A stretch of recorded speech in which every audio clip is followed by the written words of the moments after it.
Percentage composition of a compound. कोई भी compound है, वो कंपाउंड आपको दे दिया जाएगा और आपसे कह दिया जाएगा calculate the percentage composition of the given compound.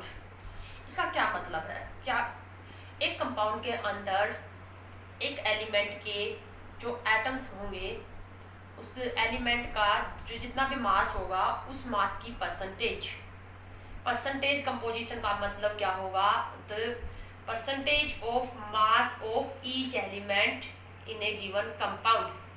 एक कंपाउंड के अंदर हर एलिमेंट के मास की परसेंटेज निकालना ही क्या कहलाता है? Percentage composition. परसेंटेज कंपोजिशन क्या होगा? It is the percentage of mass of each element in A compound. एक कंपाउंड के अंदर जितने भी एलिमेंट्स हैं, हर एलिमेंट के मास की परसेंटेज को ही क्या बोलते हैं? Percentage composition. फॉर एग्जांपल, हमें कंपाउंड दिया गया है इथेन, और इसकी हमें क्या निकालनी है? इथेन का हमें क्या निकालना है? Percentage composition.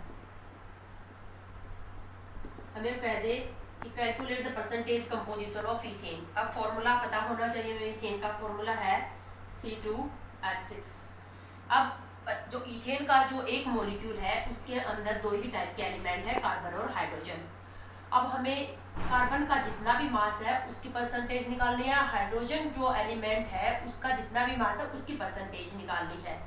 तो परसेंटेज का मतलब हम क्या निकालेंगे? 100 मास में से कार्बन का मास कितना है? 100 मास में से 100 ग्राम मास में से हाइड्रोजन का मास कितने ग्राम है? मास का मास के साथ कंपैरिजन, एएमयू का एएमयू के साथ कंपैरिजन करेंगे। तो परसेंटेज का क्या मतलब है?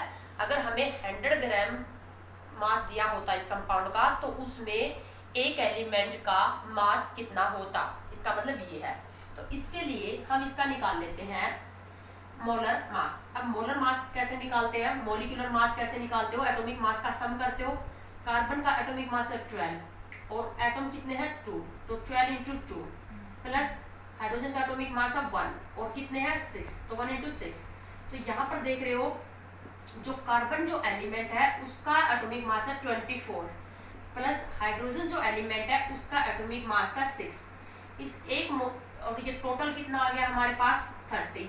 तो 30 ग्राम में कार्बन 24 ग्राम है और हाइड्रोजन 6 ग्राम है। या हम ये भी कर सकते हैं कि 30 AMU में कार्बन है 24 AMU और 30 AMU में हाइड्रोजन है 6 AMU। वो तो सेम रहेगा, सेम यूनिट के साथ कंपैरिजन होगा। तो अब हमें निकालना है परसेंटेज। पहले हम निकालेंगे परसेंटेज ऑफ कार्बन। कार्बन की परसेंटेज का क्या मतलब? अगर हमें 100 ग्राम दिया होता, 100 ग्राम इथेन कंपाउंड दिया होता, तो उसमें कार्बन का मास कितना होता? अब हमें ये पता है कि 30 ग्राम इथेन में कार्बन 24 ग्राम है, तो कैसे निकाल लेंगे? फॉर्मूला हम बाद में लिखेंगे, पहले हम unitary method. In 30 gram ethane carbon, in 30 gram ethane mass of carbon is 24 gram. अब परसेंटेज के लिए किसमें से निकालेंगे? 100 gram. In 100 gram ethane the mass of carbon कितना आ जाएगा? 24/30 इंटू 100। तो परसेंटेज आ जाएगी हमारे पास, परसेंटेज आ गई, 100 में से निकाल लिया, 24/30 इंटू 100। इसका मतलब किसी भी एलिमेंट की परसेंटेज आपको निकालनी हो, किसी भी एलिमेंट की मास की परसेंटेज आपको निकालनी हो, तो क्या निकालेंगे? गिवन मॉलिक्यूल में उस एलिमेंट का टोटल मास, यहाँ एटॉमिक मास नहीं लेना, ध्यान रखना है, एटॉमिक मास नहीं लेना, टोटल मास लेना है। एटॉमिक मास तो कार्बन का 12 था, लेकिन टोटल मास लेना है हमें। टोटल मास कितना है? 24 है, कितने में से? 30 में से। तो 100 में से कितना हो जाएगा? 100 में से जो होगा वही क्या होगा?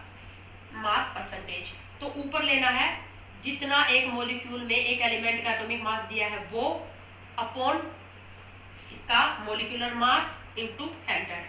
तो ये हमारे पास क्या आ जाएगा? इसको हम निकाल लेंगे तो ये हमारे पास आ जाएगा 80%। इसी तरह से अब हम निकाल लेंगे परसेंटेज ऑफ हाइड्रोजन। दो ही टाइप के एलिमेंट है, तो हाइड्रोजन की परसेंटेज, तो इस मॉलिक्यूल में हाइड्रोजन का जो मास है वो टोटल मास कितना है? 6/30 इंटू 100। बहुत ही आसान सा है, और दो ही एलिमेंट है तो एक की परसेंटेज 80 होगी तो दूसरे की कितनी हो जाएगी 20, तो ये आ जाएगा 20%। तो इस तरह से हम क्या करेंगे, किसी भी कंपाउंड का परसेंटेज कंपोजिशन निकाल सकते हैं। अब मैं आपको एग्जांपल दे रही हूँ कुछ जो परसेंटेज कंपोजिशन आपको निकालने हैं। जैसे अब हमारे पास है calculate the percentage composition of glucose. तो सबसे पहले तो आपको फॉर्मूला याद होना चाहिए। कुछ एक फैमिलियर कंपाउंड के फॉर्मूले आपको याद रखने हैं। फॉर्मूला होता है ग्लूकोज का C6H12O6। हमें 3 टाइप के एलिमेंट यहाँ पर दिए गए हैं, कार्बन, हाइड्रोजन और ऑक्सीजन। तो हमें 3 टाइप के एलिमेंट की परसेंटेज, यानी कि कार्बन एलिमेंट के मास की परसेंटेज, हाइड्रोजन एलिमेंट के मास की परसेंटेज और ऑक्सीजन एलिमेंट के मास की परसेंटेज यहाँ पर निकालनी है। सबसे पहला हमारा काम क्या है, एटॉमिक मास का सम करेंगे। कार्बन का एटॉमिक मास है 12 और एटम है 6, प्लस हाइड्रोजन का एटॉमिक मास है 1 और एटम्स है 12, ऑक्सीजन का एटॉमिक मास है 16 और एटम्स है 6। तो हमारे पास कार्बन का जो मास है इस एलिमेंट, इस मॉलिक्यूल में, वो कितना आ गया 72, प्लस हाइड्रोजन का कितना आ गया 12, प्लस ऑक्सीजन का कितना आ गया 96, टोटल कितना आ गया ये 180। तो इस 180 ग्राम में कार्बन है 72 ग्राम, 180 ग्राम कंपाउंड में कार्बन 72 ग्राम है। तो 100 ग्राम में कितना हो जाएगा 72/180 × 100। तो परसेंटेज ऑफ कार्बन क्या निकालोगे, ऊपर जितना एटॉमिक मास दिया गया है वो अपॉन मोलिकुलर मास इनटू 100, ये आ जाएगी इसकी परसेंटेज। इसी तरह से हमें परसेंटेज ऑफ हाइड्रोजन निकालना है। इस मॉलिक्यूल में हाइड्रोजन का टोटल मास हमें दिया गया है 12, यहाँ पर हमें टोटल मास लेना है 12/180 × 100। इसी तरह से परसेंटेज ऑफ ऑक्सीजन आ जाएगा हमारे पास। ऑक्सीजन का टोटल एटॉमिक मास दिया 96/180 × 100। तो ये आ जाएगा हमारे पास तीनों एलिमेंट की। हमें सिर्फ परसेंटेज कंपोजिशन के लिए बोला जाएगा, हमें खुद ही देखना है कि कितने एलिमेंट प्रेजेंट है, उस हर एलिमेंट का एटॉमिक मास जो है परसेंटेज निकालनी है हमें, परसेंटेज ऑफ ईच एलिमेंट, और किसकी एलिमेंट की किसकी परसेंटेज, एलिमेंट के मास की परसेंटेज निकालनी है। इसी तरह से हमारे पास, जैसे प्रैक्टिस के लिए मैं आपको दे रही हूँ, आपको खुद से करने हैं। Calculate the percentage composition of, now we discuss the different type of formula of a compound. एक कंपाउंड के डिफरेंट टाइप के कुछ फॉर्मूलेज होते हैं, जैसे हो गया मॉलिक्यूलर फॉर्मूला हो गया, एम्पिरिकल फॉर्मूला हो गया, स्ट्रक्चरल फॉर्मूला होगा। तो इनका क्या मतलब होता है, अगर मैं जैसे कहूँ कि right the structural formula of glucose, right the molecular formula of glucose, right the empirical formula of glucose, तो क्या मतलब होता है, इनका हम मतलब समझ लेते हैं। तो पहले सबसे पहले हम स्टार्ट करते हैं स्ट्रक्चरल फॉर्मूला। नाम से पता चल रहा है स्ट्रक्चरल फॉर्मूला।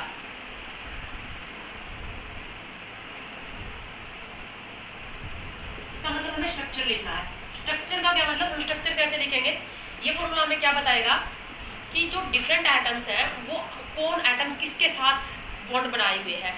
हमें पता है कि एक मॉलिक्यूल के अंदर एटम्स आपस में कोवैलेंट बॉन्ड से बॉन्डेड होते हैं, तो हमें, लेकिन कौन एटम किसके साथ कोवैलेंट से बॉन्ड से बॉन्डेड है, इसके बारे में हमें जो बताएगा, यानी कि डिफरेंट एटम्स की कनेक्टिविटी के बारे में जो हमें जो फॉर्मूला बताता है वो क्या कहलाता है, स्ट्रक्चरल फॉर्मूला। तो स्ट्रक्चरल फॉर्मूला इट टेल अस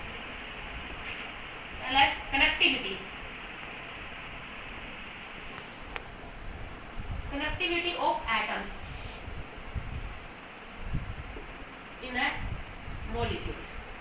किसी भी कंपाउंड के एक मॉलिक्यूल के अंदर, किसी भी कंपाउंड के एक मॉलिक्यूल के अंदर कौन कौन से एटम्स आपस में कोवैलेंट बॉन्ड से बॉन्डेड है, कनेक्ट है, उसके बारे में बताएगा हमें structural formula. Example, for example we have to write the structural formula benzene.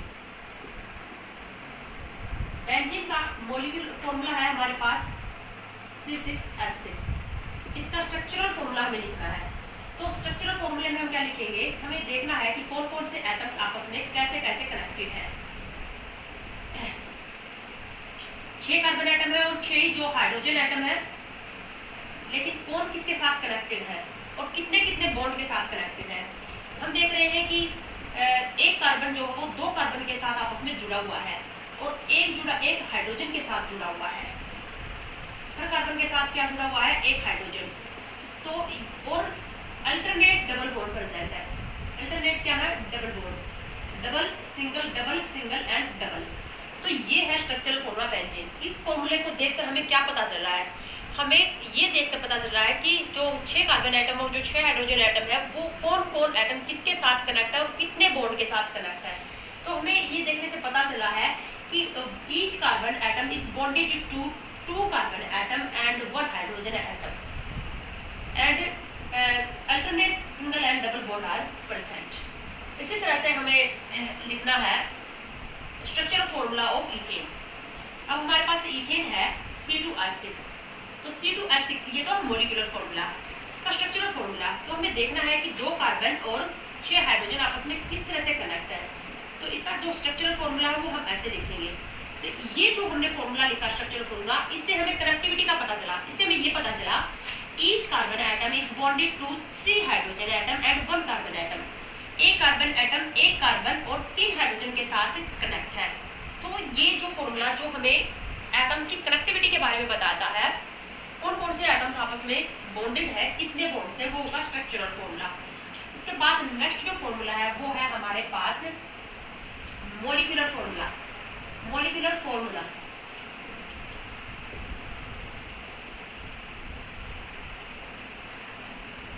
Molecular formula को हम लिखते हैं MF। मोलिकुलर फॉर्मूला, अगर MF लिखा है तो इसका मतलब क्या पूछा है, फॉर्मूला ऑफ ए मॉलिक्यूल, किसी भी कंपाउंड के एक मॉलिक्यूल का फॉर्मूला। ये जो मॉलिकुलर फॉर्मूला है ये हमें क्या बताता है, एक्चुअल फॉर्मूला तो है मॉलिकुलर फॉर्मूला ही। किसी भी कंपाउंड के एक मॉलिक्यूल के अंदर ईच एलिमेंट के टोटल एटम्स कितने प्रेजेंट है ये बताएगा हमें। It tell us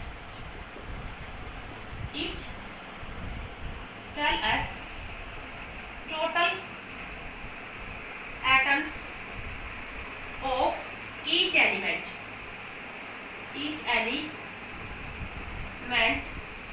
in a molecule, in one molecule of a compound। किसी भी कंपाउंड के एक मॉलिक्यूल के अंदर हर एलिमेंट के टोटल एटम्स की जानकारी जो देगा हमें जो फॉर्मूला, वो क्या कहलाएगा, मॉलिकुलर फॉर्मूला। एग्जांपल देखते हैं।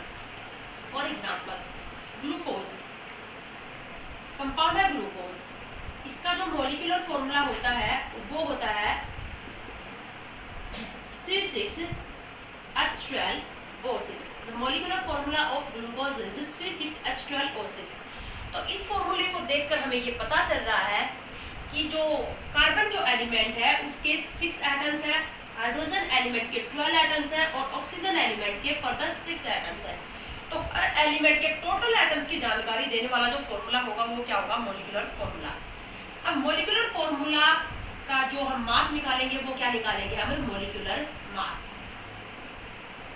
ये हम ऑलरेडी भी पढ़ चुके हैं मॉलिकुलर मास, और मॉलिकुलर मास को हम MM करके भी लिख सकते हैं, MM मॉलिकुलर मास। अब यहाँ पर टोटल एटम्स का हम सम करेंगे तो वो हमारे पास क्या आ जाएगा, एटॉमिक मास है 12 और एटम है 6 कार्बन के, प्लस एटॉमिक मास हाइड्रोजन का 1 और एटम्स है 12 और एटॉमिक मास हमारे पास है ऑक्सीजन का 16 और एटम है 6। तो टोटल हमारे पास क्या आ जाएगा, मॉलिकुलर मास 180। तो मॉलिकुलर फॉर्मूला जो आ जाएगा उसके बाद एटॉमिक मास का सम करके जो मास आएगा वो क्या कहलाएगा, मॉलिकुलर मास। जैसे कि ग्लूकोज का हमने यहाँ पर पहले मॉलिकुलर फॉर्मूला लिखा और फिर हमने एटॉमिक मासेस को सम किया तो हमारे पास आ गया 180। इसी तरह से अगर हमसे पूछ लिया जाए मॉलिकुलर फॉर्मूला, मॉलिकुलर फॉर्मूले हमें लर्न करने पड़ेंगे। जैसे हमें लिखना है मॉलिकुलर फॉर्मूला यूरिया। यूरिया का मॉलिकुलर फॉर्मूला होगा हमारे पास NH2CONH2। इसी को हम ऐसे भी लिख सकते हैं, नाइट्रोजन के एटम है 2, हाइड्रोजन एटम है हमारे पास 4, कार्बन एटम है 1 और ऑक्सीजन एटम है 1। तो ये हमें क्या बता रहा है कि जो यूरिया जो कंपाउंड है उसके एक मॉलिक्यूल के अंदर नाइट्रोजन एलिमेंट के 2 एटम है, हाइड्रोजन एलिमेंट के 4 एटम है, कार्बन का 1 और ऑक्सीजन का 1 एटम प्रेजेंट है। इसी के एटॉमिक मासेस को जब सम करोगे, अब नाइट्रोजन का हमारे पास कितना होता है 14 और एटम कितने हैं 2, प्लस हाइड्रोजन का कितना है 1 और एटम कितने हैं 4, प्लस कार्बन का 12 इंटू 1, ऑक्सीजन का 16 इंटू 1। इन सब का सम करोगे तो जो मॉलिक्यूलर फॉर्मूले से जो मास आएगा, ये तो मॉलिक्यूलर फॉर्मूला, ये मॉलिक्यूलर फॉर्मूला है और मॉलिक्यूलर फॉर्मूले के एटम से क्या निकाला हमने, एटॉमिक मासेस को सम करके निकाला मॉलिक्यूलर मास। तो जो मॉलिक्यूलर मास आया हमारे पास वो कितना आ गया, मॉलिक्यूलर मास इसका ये आ जाएगा 60। Molecular formula. मोलिकुलर फॉर्मूला समझ गए तुम? मोलिकुलर फॉर्मूला हमें क्या बताएगा, किसी भी कंपाउंड के एक मोलिक्यूल के अंदर हर एलिमेंट के टोटल एटम्स के बारे में बताएगा। वो फॉर्मूला क्या होगा, मोलिकुलर फॉर्मूला। तो और मोलिकुलर फॉर्मूला के अंदर क्या होगा, एटम जितने भी होंगे हर एलिमेंट के, उनको हम क्या करेंगे, एटॉमिक मास का सम करके क्या निकालेंगे, मोलिकुलर मास। उसके बाद नेक्स्ट जो फॉर्मूला है वो है हमारे पास इंपेरिकल फॉर्मूला। इंपेरिकल फॉर्मूला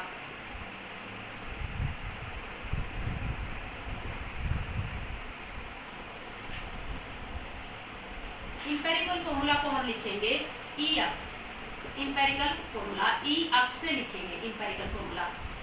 ये जो इंपेरिकल फॉर्मूला होता है ये हमें क्या बताता है, ये हमें किसी भी कंपाउंड के एक मॉलिक्यूल के अंदर एलिमेंट्स के एटम्स का सिंपलेस्ट रेशो बताएगा।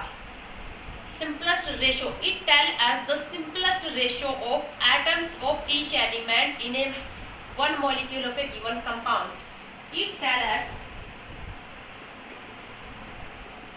simplest मतलब इंटीजर तक ही करना, फ्रैक्शन में नहीं, simplest. It tells the simplest ratio atoms in one molecule of a compound. किसी भी कंपाउंड के एक मॉलिक्यूल के अंदर एटम्स के सिंपलेस्ट रेशो को सबसे सिंपल रेशो करना है, लेकिन वो रेशो जो होगा सिंपलेस्ट तो करना है, लेकिन उस रेशो को हमें इंटीजर तक रखना है, उसको फ्रैक्शन में कन्वर्ट नहीं करना। ठीक है, तो वो फॉर्मूला जो किसी भी कंपाउंड के एक मॉलिक्यूल के अंदर एटम्स के सिंपलेस्ट रेशो को बताए वो क्या होगा, एम्पिरिकल फॉर्मूला। जैसे हम एग्जांपल लेते हैं, हमने कंपाउंड लिया ग्लूकोज। कंपाउंड हमारे पास ग्लूकोज है, इसी का भी थोड़ी देर पहले हमने लिखा मॉलिक्यूलर फॉर्मूला। अब हम इसका लिखेंगे एम्पिरिकल फॉर्मूला। मॉलिक्यूलर फॉर्मूला है हमारे पास C6H12O6। यहाँ पर कार्बन, हाइड्रोजन और ऑक्सीजन, कार्बन, हाइड्रोजन और ऑक्सीजन। कार्बन के एटम्स हैं कितने हमारे पास, 6। हाइड्रोजन के कितने हैं, 12। ऑक्सीजन के कितने हैं, 6। इस रेशो को हम सबसे सिंपलेस्ट करना है।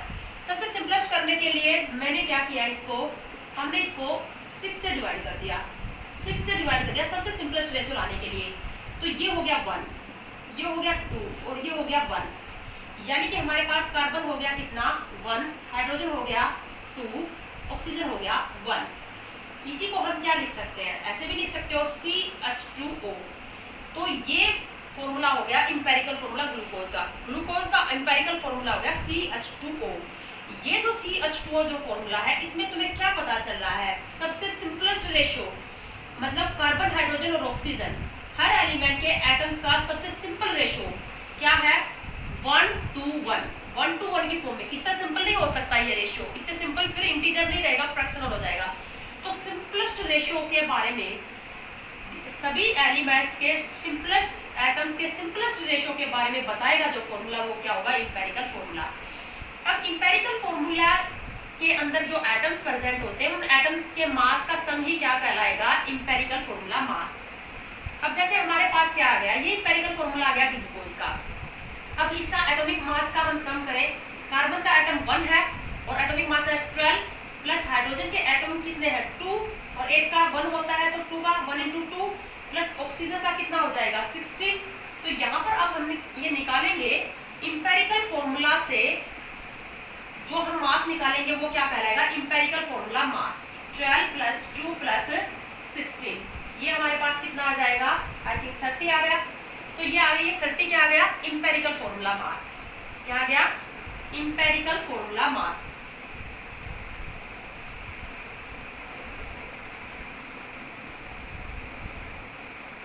Empirical formula mass. Molecular formula से जो मास आता है वो मॉलिक्यूलर मास, एम्पिरिकल फॉर्मूला के अंदर एटॉमिक मासेस का सम करके जो मास आएगा वो एम्पिरिकल फॉर्मूला मास। अब हमारे पास क्या होगा, एक ही कंपाउंड के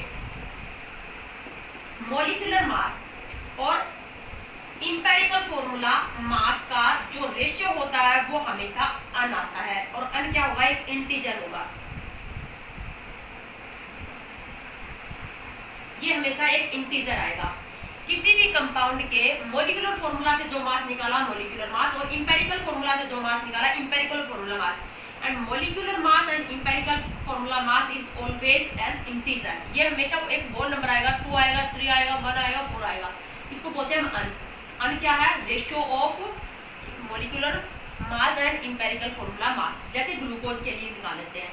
अभी हमने ग्लूकोज का मोलर मास निकाला था, तो ग्लूकोज का मोलर मास हमारे पास कितना आया था? 180। तो ग्लूकोज का मोलर मास आया था 180 और इंपेरिकल फॉर्मूला मास कितना आया था? 30। तो ये आ गया हमारे पास, अन की वैल्यू क्या आ गई? 6 आ गई। अब इंपेरिकल फॉर्मूला को सिंपलेस्ट इंपेरिकल फॉर्मूला जो मास आ गया उसको लिस्ट मोलर मास भी बोल सकते हैं। List molar mass, empirical formula mass is also called list molar mass. क्या इससे कम मॉलिक्यूलर मास हो सकता है? इससे कम एटम्स का रेशियो तो नहीं हो सकता ना, क्योंकि ये एटम का सिंपलेस्ट रेशियो होगा इंपेरिकल फॉर्मूला। तो अब एक एटम से ज्यादा, एक से कम तो कार्बन के एटम हो नहीं सकते, हाइड्रोजन के 2 से कम नहीं हो सकते, ऑक्सीजन के 1 से कम नहीं हो सकते। तो कम से कम एटम्स प्रेजेंट है यहाँ पर हर एलिमेंट के इंपेरिकल फॉर्मूला में। तो इनका जो मास आएगा वो भी क्या आएगा? कम से कम मास आएगा। तो लिस्ट मोलर मास भी कह सकते हैं हम इंपेरिकल फॉर्मूला मास को। अब इंपेरिकल फॉर्मूला मास और मॉलिक्यूलर फॉर्मूला मास का हम कहाँ पर यूज करेंगे? किसी भी अननोन कंपाउंड का हमें मॉलिक्यूलर मास या इंपेरिकल फॉर्मूला मास हम निकालेंगे, वो निकालेंगे कैसे? ये तो अभी हमने समझा है कि मॉलिक्यूलर फॉर्मूला और इंपेरिकल फॉर्मूला होता क्या है, इसे ये क्या होता है। अब हमें आगे का काम क्या करना है? How to calculate the molecular formula and empirical formula of unknown compound. थोड़ी देर पहले मैंने आपको परसेंटेज कंपोजिशन बताया था, हम परसेंटेज कैलकुलेट कैसे करते हैं। अब हम क्या करेंगे? परसेंटेज कंपोजिशन हमें ऑलरेडी दिया जाएगा। किसी भी कंपाउंड का हमें परसेंटेज कंपोजिशन दे दिया जाएगा। उस कंपाउंड के एक मॉलिक्यूल के अंदर डिफरेंट एलिमेंट्स के मास की परसेंटेज हमें दे दी जाएगी और उसी परसेंटेज को दे के वो हमसे पूछ लेगा what is the molecular formula and empirical formula of the given compound. ये काम हम